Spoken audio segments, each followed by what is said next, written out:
wrong side of the pond. He is DJ Schweitzer. I am Jeremy Lance, and we are in the thick of it. It is that holiday time, and match is just coming at us. It's from all angles. Yeah, I know. Like every other day.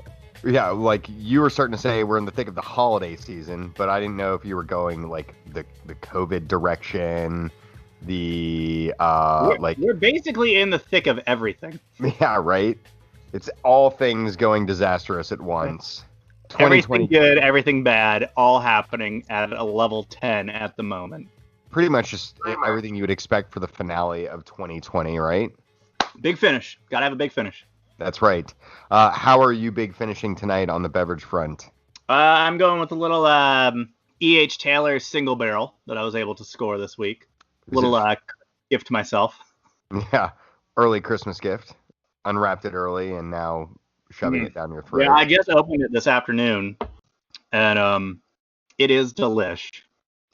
I'd love to ask how much is gone. It's not too bad.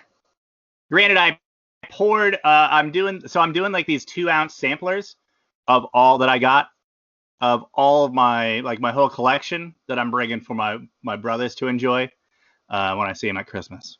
Yeah, that's right. I saw that you were pouring those on previous recordings, so I've definitely seen that going down, and delighted to know you didn't polish off that much tonight all on your own. Yeah, I too am also drinking a newly opened bottle, a suggestion of yours, Old Forester 1920, super smooth, extra strong. So hopefully I'm loosened by the end of this episode. Yeah, you poured yourself a good 3 fingers of it when we were getting started, and had to hit the rewind on that. Yeah, it was probably a little more stiff than I needed for this point in the evening. So we also needed to subject our listeners to me getting to that stage by the end of the show. So we scaled it back, and now I think we're ready to move forward into maybe soccer content. Who knows? Maybe fantasy? No one really wants to do that. But for some reason, we continue to subject ourselves to it. So, fantasy update. Not entirely surprising one at that. I continued my upward trajectory. I am now in 24th. That was a +5, I believe, for me. You had a -2, so a similar direction trajectory. Not necessarily. Yeah, we stayed on the paths we were on, and yours has been down and mine's been going up. I'm sure mine will point back down in due time. This is just a rare bit where I actually look like I know what I'm doing. Well, my team lives and dies by Spurs. So. Well, they died. It wasn't a stellar week. No, they died quite a bit for you, unfortunately. We'll get there shortly. At the top of the league, though, Tyler Kelly's Ole Can't Drive, second week in a row. There's your fantasy update. And let's move over to the Premier League, which was also coming at us at a point where we're now in the thick of it. This is the time of year where things normally get nutty from a schedule perspective. And given that this is a already not normal year, it's extra nutty. One of the things that it didn't even dawn on me until I started looking at the schedule before this weekend, as I was trying to do my normal kind of holiday plotting, even though I don't need to do that considering no one's coming here and I'm not going anywhere. But there's not actually, are there matches on Boxing Day this year, or are they not all on Boxing Day? So Boxing Day is a Saturday, so it's just a normal match day weekend where a handful of teams are playing, but then some are playing Sunday, and then I think some play them that Monday. Yeah. So it's kind of, we don't get that full 10-match slate that we get, that we're used to on Boxing Day. We're not getting that. We're getting just kind of here middle Saturday league. Yeah, I think I actually like it better. Initially, I was mad. I was like, oh, that's stupid. I'd like to have my normal Boxing Day thing here where I've got all these matches and I'm paying attention to all these things. But I can't actually watch 10 matches at once. No, you're not going to be able to do that. No. So paring it down to a couple matches a day, I'm totally cool with. But it was jarring at first. Like I was looking for Spurs fixture on Boxing Day, and I was like, where the hell is that thing? Especially in this crowded ass like COVID year, like it needs to be on Boxing Day. But no, it actually I think is working out better. Yeah, no, I think I kind of get screwed on this. I think Chelsea play uh they play Mondays the next 2 weekends. Those aren't weekends, Jared. Right, but so they don't have their normal weekend fixture is actually going to be played on Monday, on the 21st, and then also again on the 8th. Yeah. Which kind of stinks because I don't really then get that true awesome Chelsea holiday time watching. And as luck would have it, those are also both the 2 travel days for me. So I'll probably not get to watch either of those matches. You might have to pull one of those sessions where you're like, hey, honey, I really need you to take the wheel here for a little bit. There's something I really got to look at on the computer or phone or whatever. Yeah, it may just be the thing that gets me to make sure we get out the door and on the road so we can be at our destination by the 3 p.m. kickoffs. Yeah, that later kickoff is doing you some favors, if nothing else. But yeah, I hope so. But yeah, I guess what everybody plays. Obviously this weekend, and then there'll be a midweek match, and then obviously then the following weekend, right? So everybody between now and I guess 2 weeks from now, we'll play 3 times. Yeah, or possibly more. Yeah. And I was looking at Spurs' crazy schedule and getting a little like frustrated by it, and then you go and look at another team's schedule, and they're in the same boat. And it was even funny, someone like Jurgen Klopp, who is constantly complaining about how the schedule is stacked against Liverpool. And that's what happens to these managers teams have been super successful and they're in all these competitions. And he was even saying, well, now everyone is like us. Like now they all have the same crazy schedule. And it's kind of like, don't be patronizing, but yeah, that's exactly what's happening. And it's going to be thick and fast over the next 2 weeks. And considering most of us will hopefully not be doing a whole lot of anything, this is a great time for there to be tons of soccer on. No, I'm definitely excited. I mean, this is that time of year where we're going to spend the better part of the next month having matches almost every other day. Like there is going to be a match, either a league match, or once we hit January, an FA Cup match, pretty much every 4 to 5 days for your club. Yeah, it's awesome. It's kind of like at the beginning of COVID's soccer return when we had constant soccer for a month. And it's not exactly that long, but we're going to get about 2.5 weeks of it, and it's going to be kind of awesome. Yeah, no, it's going to be great. The matches we had, everyone has basically played twice since we last recorded. And there's been a lot that's happened in the top half of this table, in those Champions League and Europa positions. Just absolute chaos. And we already had an extremely tight top of the table going into this. And then just all sorts of insanity broke loose over the past 5 days. Yeah, you titled it Turbulence at the top. And I had such a hard time defining what the top was, considering how chaotic everything's kind of been over the last few days. Spurs have gone into this 3 weeks on top, and that's been a weird enough feeling as is. And then they had, and we're going to get to their individual, why it's been a little tumultuous for them. But they went into the midweek and dropped points, and I was kind of like, well, there's that run at the end. But then everyone else dropped points, and they stayed on top miraculously, at least through the end of Saturday evening. But yeah, it was tough to define what the top of the table was, because that has moved a lot, and teams have moved in and out of what we would normally consider the top of the table? Let's start with and they had the worst run of this little stretch here, and that is Chelsea. Yeah. 2 matches, 2 cracks at getting a win this season against a top 10 opponent, and 2 complete whiffs at that feat. Yeah, that's one of those metrics that everyone always looks at the end of the year. How did you fare against the other clubs that are in that neck of the table that you're trying to compete with and place yourself amongst? And that's something that's dogged Spurs for years, and it's dogged all those teams that just can't quite get over the hump, is how do you perform against those other teams that are in the top 6? And Wolves and Everton have been 2 of those plucky, difficult sides to beat, not just this year, but in years recently as well. They both have excellent managers and scary, good attacking players. And they really both made you guys look kind of average. Like, I had, here written down here, title contenders a week ago. Like, Chelsea were title contenders a week ago.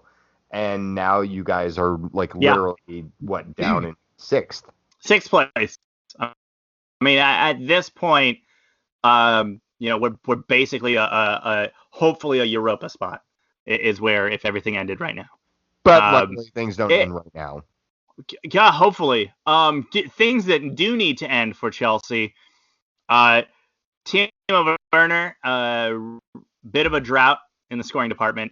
There's starting to become a lot of questions asked of some of these new signings.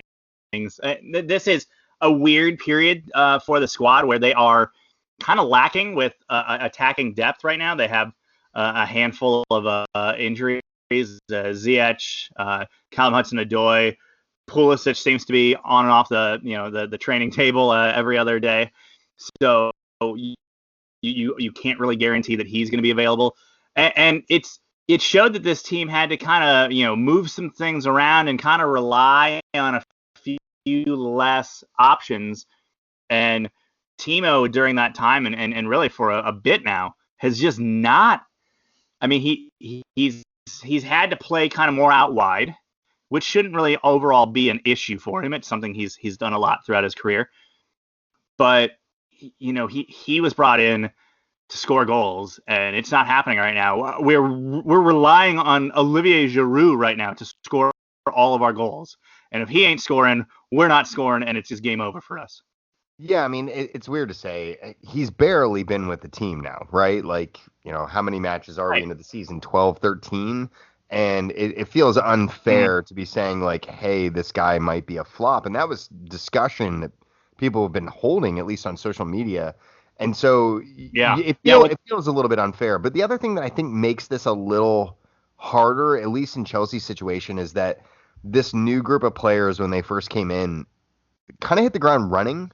And, Werner had some goals. Some of the other new signings that they came in had immediate impact. Yeah, Kai Havertz looked well. Right. He looked like he was doing well. And you see those things happen, and you're like, these guys are ready to go. And when they do finally hit some of the struggles that typically come with changing to a new team, changing to a new league, it's not that surprising when they happen first. And then when someone finds form, I think that's when people are like, oh, hey, they've grown out of this. I think it's just maybe they got a little lucky in the way things transpired early on. And now maybe those growing pains that were papered over maybe with some luck and maybe with some fortuitousness, they aren't getting those same breaks right now. And they're still having to learn all the things they normally have to learn with a new situation. Yeah, so you got Timo struggling. You got Kai Havertz, a lot of questions being asked of his performance lately. And it is a small sample size, but in a season like this and on a club that is expected to perform at a certain level, yeah, it's a small sample size, but I mean, you have to hit the ground running. You have to figure it out, and you have to be willing and be able to perform right away. There's really no grace period. I mean, we talk about this back when we would. The topic was why Lukaku wasn't getting minutes at Chelsea. It's because Chelsea doesn't have is too big of a club to have the patience to let a guy grow into a role. And we're seeing this with these new signings. I mean, obviously they're going to be pushed out there to do ones that they paid all this money to kind of carry this club at the, for the foreseeable future. But they have to figure it out, and they have to figure it out quick. Otherwise, questions are going to start being asked, and it'll be asked of them, but almost, more immediately, it'll be asked of Frank Lampard. Well, those questions are definitely being asked of Lampard. I think you made it sound like Chelsea was the only club who had a bad run here. I know you guys probably had the worst run of what we would typically consider bigger clubs. But not near the top, but also extra tumultuous at the moment. Arsenal had themselves a doozy of a week as well. They sure did. That is a way to put that. They draw today, as we record on a Wednesday. They draw with Southampton, who, look out, they're in third place as they got 4 points during this time period with a win over Sheffield United and a draw with Arsenal. Arsenal having to come back in that one, and Arsenal going down early to one of their own as Theo Walcott scored and celebrated. He definitely celebrated, and holy hell, the anger that ignited on soccer Twitter, not just from Arsenal fans. People just have this purity test. When you move on to a new team, you are not allowed to celebrate in any capacity against the teams that you formerly performed for. And man, the venom was flying. And I as someone who has seen Theo's comic ire when he scores against your team and he wants to rub it in your face a bit. I enjoyed that, and even our good buddy Jason Ridge, a good Arsenal fan, took offense to the idea that I would enjoy that. And I'm sorry, Ridge. I'm sorry to do that to you. I know it hurt. I mean, you're a Spurs fan, and what else are you supposed to do in that situation? I have to dance on that grave. Well, and you go back to the fact that he celebrated. I think him celebrating that goal. You can't celebrate against a team that you played it for. I think him celebrating speaks so much to the fall he's had, where he has gone from this big name, young gunner, literally, at Arsenal, and then it's just been like a bit of a collapse for his career, and he's found himself kind of fairly wayward in the past couple seasons, and now he finds himself back at the club where his career really started.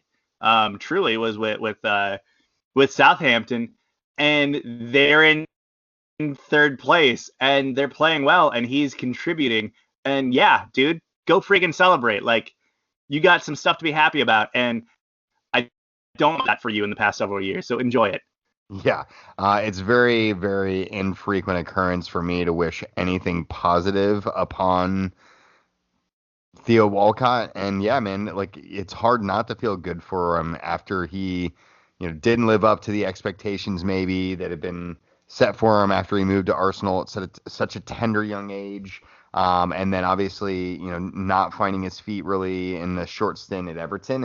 And now he's back at this club that helped generate the buzz around him, and he's finding success, and it's hard not to enjoy that story, even if it's a guy who's stomped on you and your club in the past. And Arsenal fans will soon learn that again, I'm sure. Unfortunately for them, that wasn't the only sting of the weekend, though, or at least of the week, as they lost to Burnley in the midweek, an embarrassing loss for them on multiple fronts. Not only because Granit Xhaka just did a Granit Xhaka thing and got himself sent off in spectacular fashion, but also because that's the first time. What? Yeah, that's the first time they've ever lost to Burnley in the Premier League. It's been since, I think, the 70s since they actually lost them in league play as well. So yeah, it's just an all around. And really what a time to lose to them too. Oh, right. I mean, in a season where Burnley finds himself still, even with that win, in the drop zone, and having just a real rough season, a rough start to a season, and that's when you finally lose to Burnley. I don't know. I mean, you can do entire podcasts on a weekly basis of what on earth is happening with Arsenal. It's not going well. I don't know how they get out of this tailspin quick enough for it to not ultimately cost Arteta his gig. Yeah, I mean, it seems to be trending that way, and I don't have anything against Arteta. I mean, obviously, I do enjoy Arsenal's demise in any capacity as a Spurs fan, but it does seem like they are in a really bad spot as far as just the longevity of his career is concerned, and people are having legitimate discussions of like we can't really go down, and I don't for a second think they're actually going to go down. As much as I would enjoy it, I don't think it would hapen. But here's the thing. But even if they do finish, even if they do finish in the bottom half of the table, that's still a massive blight. Yeah, I mean, for a club of their stature, their history, their achievements, yeah, that's a pretty big fall from grace. But just to give you an idea, it's not just results on the field that are driving a lot of this. Like there's some clear internal stressors that are happening right now. Loads of leaks that have been squirting out of the club all over the place. And those leaks have gotten so bad that Mikel Arteta reportedly told his team he would destroy the player who has allegedly been leaking inside information to the media.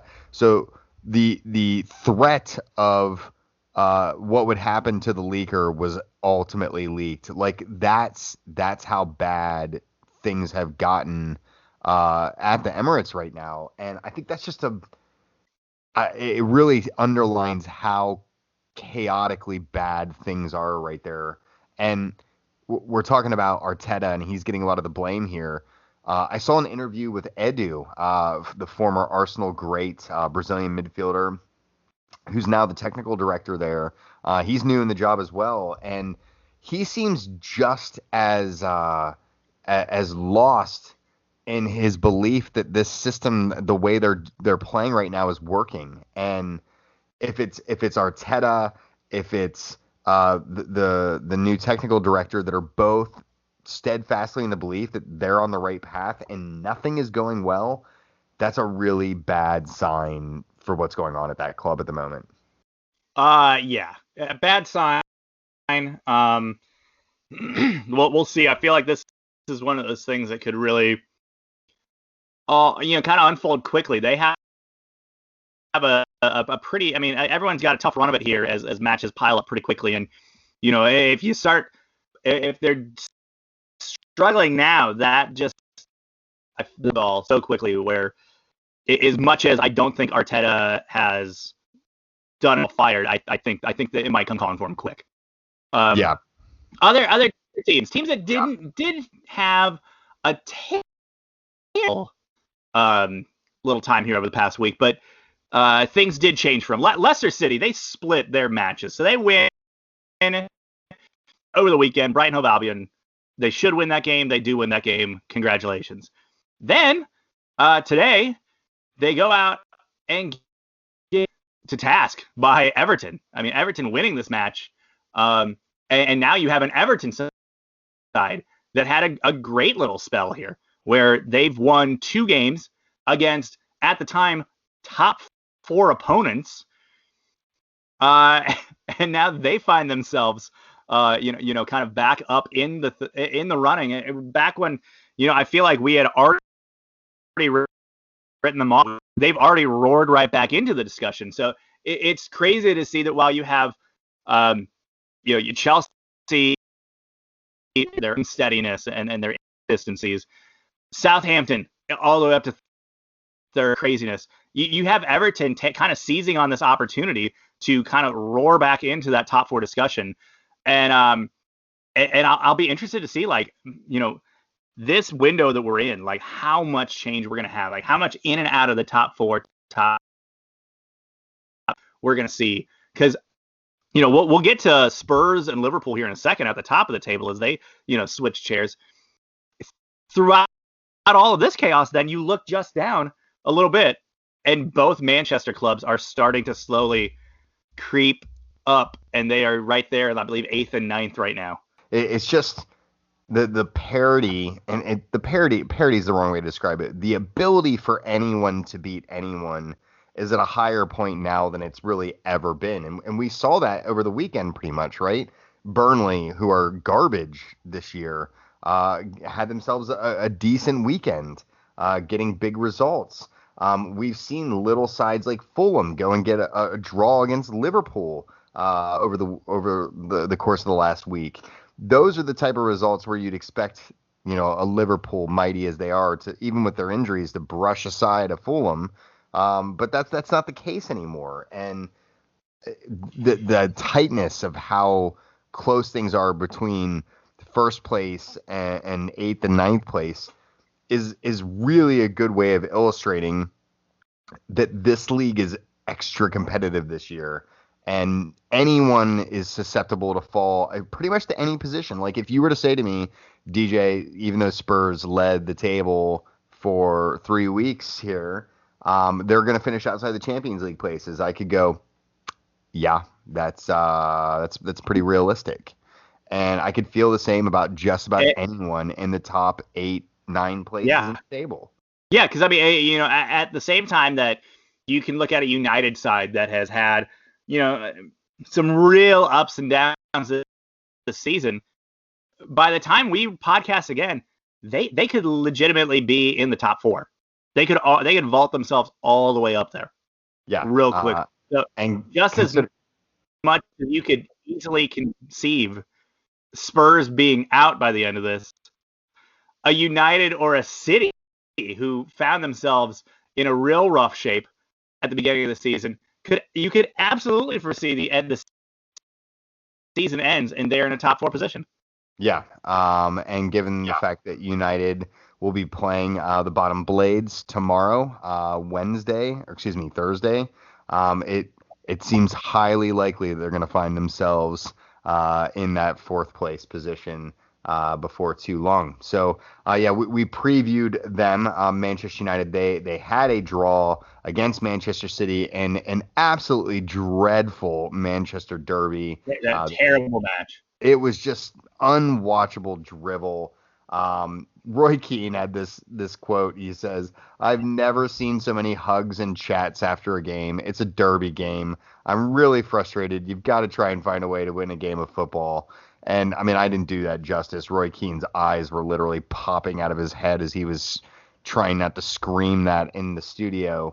But that rivalry, they just don't, they're like, let's just get it over with and then we'll move on to the rest of our seasons. It's not even a fun fixture anymore.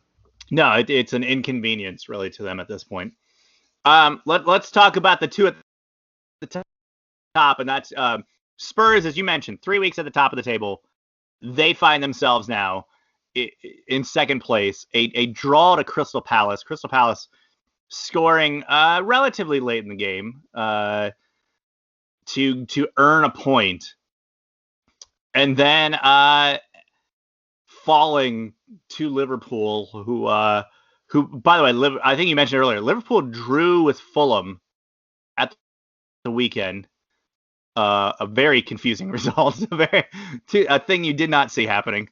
But it was Liverpool, it was Spurs today, the big match. Spurs come out on top, Liverpool come out on top, grabbing a late win, a bit of almost a smash and grab there at the end. I don't know. Listen, the usual things were said about this match that are always said about matches involving Jose Mourinho. That it was, hey, football beat out anti-football today, and blah blah blah. I hate that narrative. For those who are listeners of the show or maybe newer listeners, you're probably going like, oh, sure, Spurs homer, but you know this as someone who's a a Chelsea fan and had Mourinho for 2 stints while we've been doing this show. I've long been a defender of Mourinho's tactics. I find the argument that they're anti-football to be pretty stupid, because if they were truly anti-football, I'm sure they'd be outlawed by now, and we wouldn't have to like be dealing with it any longer. But it's just, it's not to say that there's no difference between what's appealing to watch and what is actually football, because you can say, I don't like the way Mourinho's teams play, and I can go, totally fair. But if you're like, well, that's the wrong way to play football, I could say to you, well, that's categorically wrong, because he's won Champions League titles with it, and he's won league titles in 3 countries, and whatever long list of accolades he's had. Like, clearly this is something that works. So I'm frustrated by it, and not just because Spurs lost to the match. And like, I honestly feel like Spurs, they should feel really angry that they lost that match, because they should have won it. Like, they had 3 golden chances at the start of the second half that really could have iced the game away. And for me, that felt like points dropped. And while it's frustrating and nerve-wracking to watch a Mourinho team bunker in on their own box for 75 minutes out of a game, if that's what my team has to do to win, I don't really care. Like, and I've felt the same way about Mourinho when he was coaching at Chelsea or Madrid or Inter or wherever the hell you're talking about. It's a way to play the game, and if you don't like it, that's cool, but it is a way to play it. It is, and it's an effective one. And I think regardless of who is the manager and how much money your club invests in players, I think clubs are still allowed to go with the tactics they feel that will get them the best result in any match. I don't think there's certain parameters of, oh, you're a big club, so you can't play like this. You have to, go out and try to just slug it out and just get a shooting match. I think an easier way for people to maybe think about it is like, there's not necessarily, I think everyone knows well enough, there's not like one way to coach or one way to play that's effective. There are lots of them. But people like call it anti-football versus, attractive football or whatever the hell. And I think it's more like it's a yin and yang thing, right? Like, there's it balances out. It's another way to counteract the other one. And they both have elements of the same features, the same attacking scenarios, whatever. But they're just different sides of the same coin. And I think people need to just get off their high horse and understand, like, yeah, if you don't like it, that doesn't mean it's not actually soccer. Like, I'm sorry, it's not like he sent him out there and gooned. Liverpool probably had double the number of fouls that Spurs did. Like, it's just one of those things that you see what you want to see in the situation. I mean, Mourinho's narrative has definitely worked against him in these situations for years now. But nonetheless, you do have Liverpool winning, and just like that, we blink and Liverpool goes from scrapping it out with everybody to a 3-point lead in the championship spot. Annoying. Yep. Just when you thought, man, they're gonna really have to gut it out, they're gonna be fighting just to get. Yeah, no. Just like, you blink, you took your eye off it for a second. Gets Liverpool back in first place. Well, I'm used to looking up, so we'll just have to chase them from here. Oh, well. Let's move to the Champions League. I don't think there's any other matches really worth mentioning. Manchester City played West Brom to a draw. That draw, not good enough, as Slaven Bilic was relieved of his duties this morning. And you guessed it, Sam Allardyce. Oh, God. I'm so happy to have him back. I feel bad for Bilic because I do like him. I do. You wonder if he had like a squad with actual investment, whether he could do something. But listen, if you were like, hey, we're gonna get rid of one manager and we're gonna bring in Sam Allardyce, as long as it wasn't my manager, I would have been like, cool. And that it was Slaven Bilic is unfortunate, but yes, I'm stoked to have Big Sam back in the league. Like, I cannot wait to watch him horse chomping on some gum on the touchlines here in the days and weeks to come. I mean, there will be pies tonight in celebration for him. Let's go Champions League. We had 4 Premier League sides in the Champions League, as it always is. 3 of them are moving on. One of them totally isn't. As Manchester United, they do not win. They go to 3rd place. They will go to Europa. Have fun with that. Liverpool win their group. They get RP Leipzig to start thing up in February. Tough draw there. Yeah, no, a tough draw. Not a tough draw. Manchester City getting they win their group, by the way. They get Mönchengladbach. Probably the friendliest of the options that was out there. And not friendly is what Chelsea got for winning their group, and that was Atletico Madrid. Yeah, that I like though the idea that you got Frank Lampard going up against the guy who you would presume Chelsea would probably try to chase if they ever can Lampard next. But that's a rumor that's been around for ages. We'll just take Pochettino. It'll just be like an upside down world of you guys with Jose and us with Pochettino and all these young kids trying to, do something fresh and new. That's totally bizarro world right there. That's Champions League. I actually really did. I put it in our notes to like, hey, let's talk Champions League, and then I was like, there's really not much. There was a draw. Yeah, the draw happened. I think if you're looking through the fixtures, the one that really stands out is Barcelona PSG with Neymar returning against his former club that he may rejoin in the none too distant future. We'll see. But yeah, I mean, it's the Champions League. Here's the thing. I love the Champions League, but and I know what's going on because I see the results and I watch the Golazo show, but I don't know what's going on this year because CBS All Access sucks, and I'm not paying money for another streaming service. Yeah, we already gave you money, guys. Yeah, we already gave you money. You already get my cable money. That's part of the reason my bill keeps going up. I'm not paying you for more games so I can watch a freaking whip around show every week. That's annoying. Give me one game to watch. Just one. I don't even care who the hell it is. I just want one. That would be as good as it was in the freaking 90s when I was in high school. Like, I want at least that. And I'm mad that we don't have that. So I mean, we got to figure now that we hit the knockout stages and there's not, there's just a couple games on at a time each day. Like, you got to figure we're not doing a Golazo show again, right? Like, we're gonna have an actual broadcast of a match. You can't do a Golazo with 2 matches, right? No, I don't know. It's not interesting. No. It's barely interesting when there's 10 matches going on. Yeah, there's your Champions League update. I'm excited about it should we get to watch matches, but it has wholly hurt my interest in the competition by not being able to watch an actual full-length game in it without having to fork out some extra money.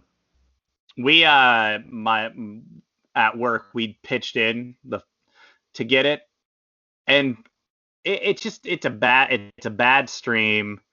The app crashes, the website crashes. We just struggle. I mean, it's just not good. It's just not a good product.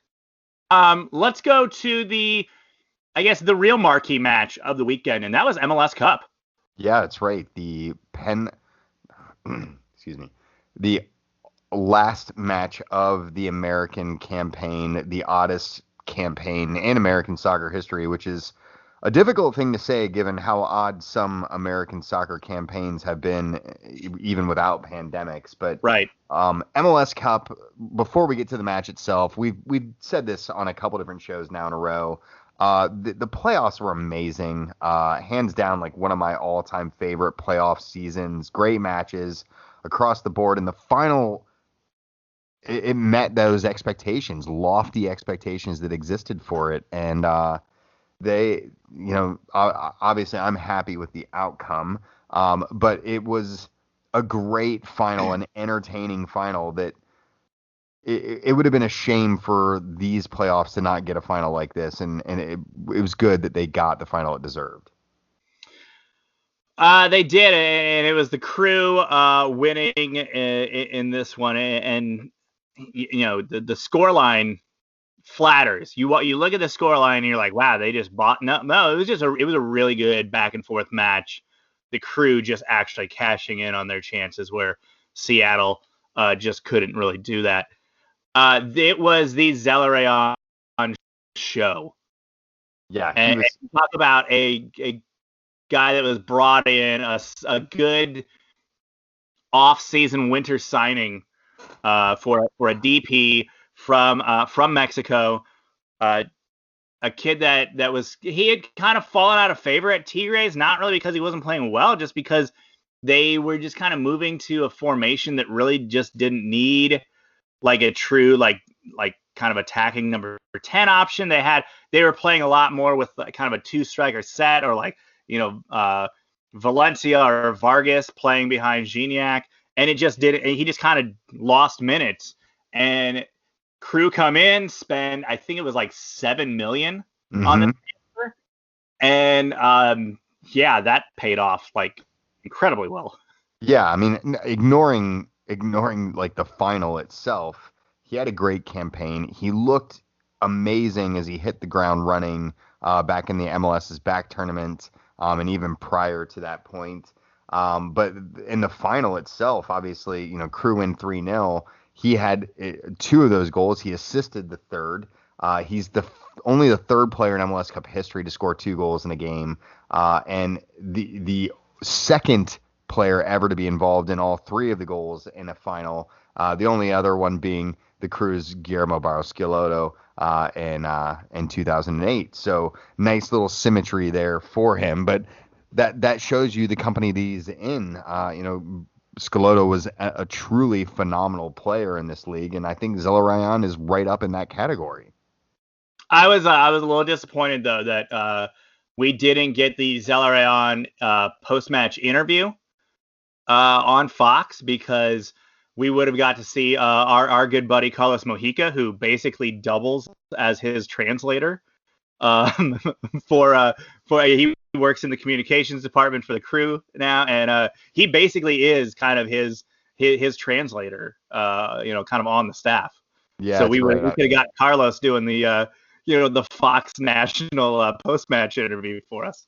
I was hoping for it, but yeah, congrats to our good buddy Carlos as well. I know he was an excited guy after a very long and trying year as a PR professional in pro sports. It could not be better rewarded, and I think it would have been great to see Carlos on TV, but I'm sure he's probably happy to have not had the chance to have to do it. But yeah, this was, as you said, it was a much closer final than what the 3-0 scoreline belays, and the Sounders were right there for a good stretch of the match.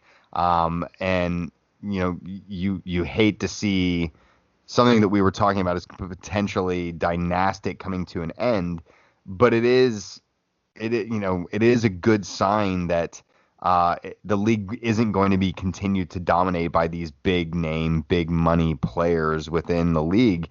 The Crew kind of, and I hate the term to a certain extent, but they kind of moneyballed this. They went out and constructed a team, and very well constructed. It sounds silly to describe a team that went out and fetched a player for $7 million to call them moneyballing, but sometimes you need that one mega piece that makes all the other ones work together. And sure enough, it worked out. And Tim Bezbatchenko and Caleb Porter probably got the trophy that they were aiming for a little bit earlier than they would have expected. But a great way to head themselves into their new stadium next year in downtown Columbus and give themselves some good momentum to put that franchise in a much better spot, considering where they were just a couple of years ago. Yeah, I mean, you talk about the construction of that of this club, and it's just the way they built that roster. I mean, a lot of it was, good moves that they made years ago that have still had strong. Jonathan Mensah, Harrison Awful. Those guys have been with the club for several years now and have been mainstays and haven't really dipped in their performance. They've just been kind of really solid options and have solidified that back line for a while now. You had the just brilliant pickup that they did last season, where like off the heels of the Gold Cup, they're like, dude, this keeper from Curacao like was awesome.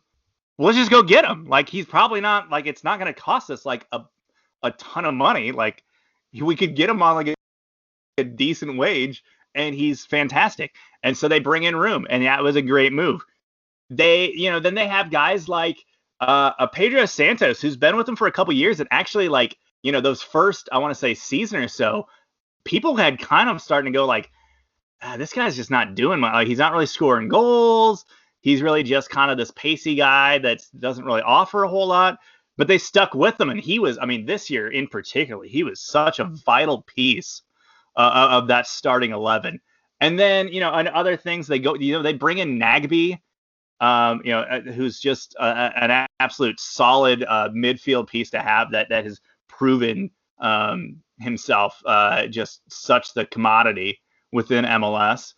And then, a guy like Zardes, who's been people give him a lot of grief, but the dude's a consistent goal scorer in MLS. Like, he is everything you want out of that position.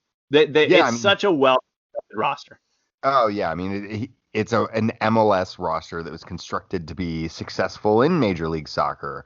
I'm mega intrigued to see what Porter and this team do in the CONCACAF Champions League next year, now that they've qualified for that competition, and to see how they cut themselves against some of the continent's better teams. But yeah, it's a fun team to watch. It's funny you mentioned, though, Darlington Nagbe and how essential he was to make this team what it was this year. He missed the final. We haven't even talked about this. So they plug in an academy kid who just balled out. Aiden Morris, 19-year-old Aiden Morris, who 3 years ago stood on the North stage at Crew Stadium holding a banner with his fellow Crew Academy teammates saying #Save the Crew Academy, and to now play a part in lifting the trophy against one of the better players in the league, and Nicholas Ladero, who, as it turns out, was carrying an injury through much of the match as well. But just an incredible story for a club that just 3 years ago was nearly wiped off the face of the planet. And we're obviously, longtime Crew fans, people who've supported the club for a long time.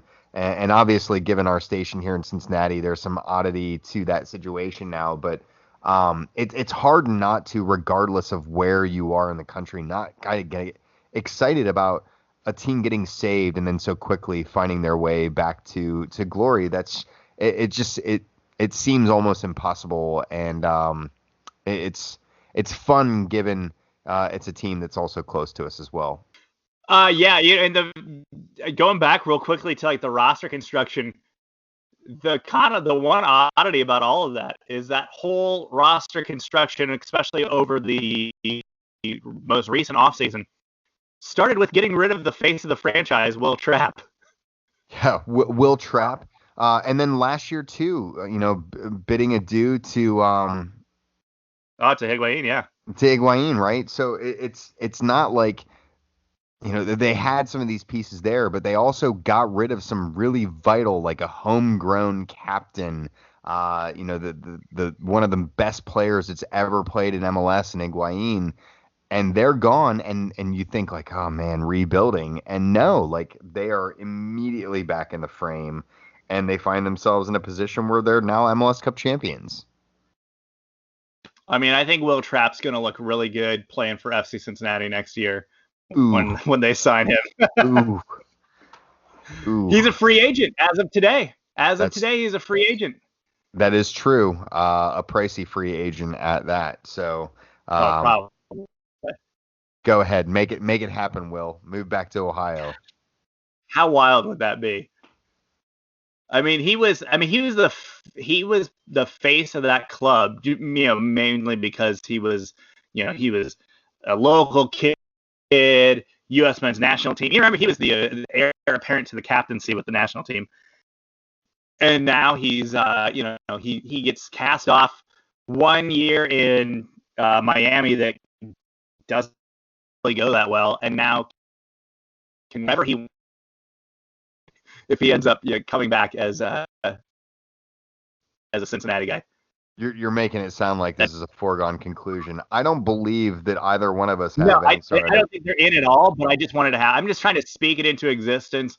That's what we do on the internet and in just during this silly season, is we just speak nonsense, hearsay, rumor into existence.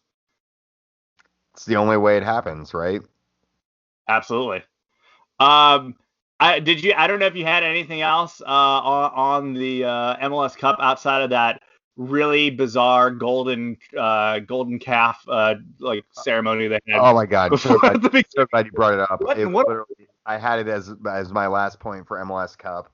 It's one of those things that it's so MLS. Like, it's exactly what you'd expect it to be, but you also go, why are we doing this? Like, why do we do this to ourselves? Why?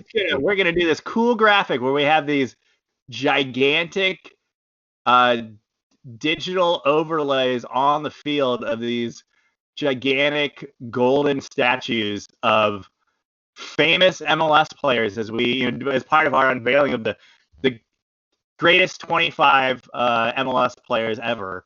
And here's these statues that are here, and it was just bizarre looking. I mean, there was just a lot of that whole sequence. There was just so many graphics and choices there that I was like, is this MLS? I thought we were in MLS 3.0. That was MLS 1.0, with a few modifications. That was early 2000s MLS nonsense right there. Oh, it was amazing. It was definitely on par with the dribble up shootouts and with count up clock or countdown clock. Honestly, I know it was digital, and I know that they use all sorts of fancy VR technology to do it and whatever. Congrats. But it felt like claymation. It did. That's what it felt like. Yeah, that Valderrama one was like, what is this? It haunts my nightmares. There's no doubt about that. All right, let's wrap this bad boy up. Winners and wankers. Winners and wankers. I'm shocked that neither one of us actually gave that a wanker. Let's start with your wanker this week. My wanker, in the midweek, that we had a midweek London derby in the not midweek, but Monday, London derby in the Premier League 2, as Chelsea and Spurs did battle, Chelsea winning it 3-2. Danny Drinkwater played in this match, and he murdered a 17-year-old and got a red card midway through it. To be fair, that 17-year-old put a pretty stiff challenge in on him, and then Drinkwater, on the floor, just chopped him down. Right through the back of the leg. This match is full of interesting things. That wasn't the only thing. Peter Cech also started that match. Yeah, and my winner, Petr Cech, played in this match. Rough start, gave up a goal 3 minutes in. It gave a real long stare at the center back after that first goal. Right after it goes in, he just gave him a glare, and I'm sure that guy was like, oh, okay, I'm getting traded. I'm getting released. It's one of those things where Peter director of the club. He's like, I didn't come out of retirement for this. The guy that's in charge of if I'm still on this club or not is now wanting to murder me on this pitch right now. Yeah. So he gave up 2 in the first half. It was a lights out second half though, so that's good. Truly amazing stuff there. Enjoyed that thoroughly. Not necessarily the double red card that involved Danny Drinkwater, but I'm all for Peter Cech coming out of retirement to give that angry glare to one of the kids that he's likely going to now ship off. You're going to Scunthorpe, loser. Yeah, get the hell out of here. Hope you enjoy Royal Antwerp over in Belgium. Yeah. My wanker this week, I'm going with Manchester United and Liverpool. Not because of results or what happened between my club and the latter today, but more because of the Rainbow Laces campaign, the pro LGBTQ plus campaign that the Premier League is actively pushing around its league and teams right now, which is a great initiative. But what I'm extra salty about here is the fact that United and Liverpool are opting to not advertise the Rainbow Laces campaign on their Arabic and Indonesian social media channels because it's likely to not be very well received in those markets,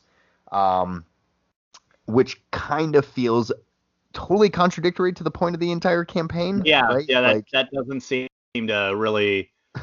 It almost, and I mean, paint me skeptical here.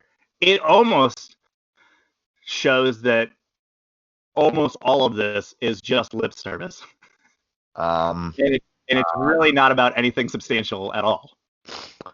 And it's backed by nothing. Here's the thing. It means a lot to the people who care a lot about those things. Sure. Who are fans of those fan bases.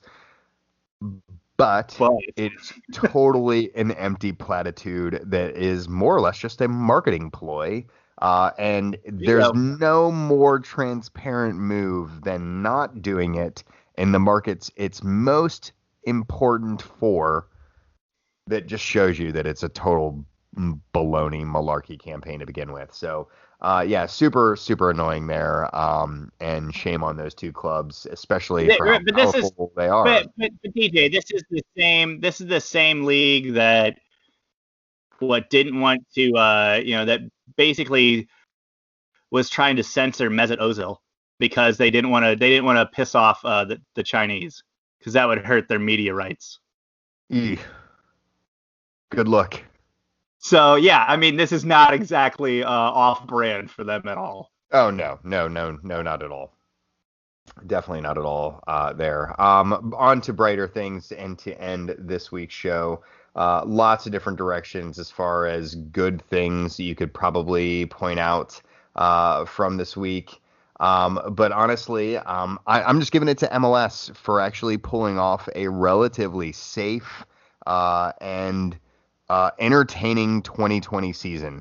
Something that I really didn't think was going to happen this year. I was highly skeptical that a league that tends to cut a lot of corners on lots of fronts would be capable of pulling off a season that requires a lot of discipline and a lot of loopholes and checkpoints and things that need to be done in order to have the safety that was required for the season. And they deserve a lot of praise for that. And whether it's the morally correct thing to do, I'm going to reserve judgment there.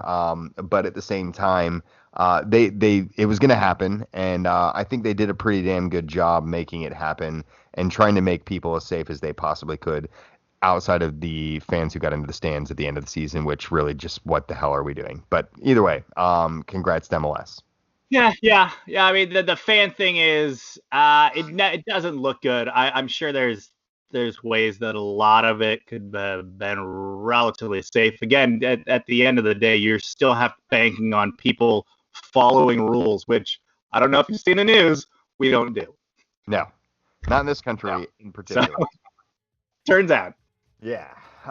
Well, that brings us to the end of this week's show. We tried to end it on a positive note, but we just can't get out of the negative. Always, if you have some sort of commentary on whether we're negative Nancy's or positive Pauls, do get in touch. Jeremy's at Jeremy Lentz on Twitter. I'm at Wrong Side of Pond. And I think we're going to get you one more show at minimum before the end of the year, maybe even two. We'll see what happens. Plan for one, hope for two. All right, we'll talk to you soon. All right, folks. Bye.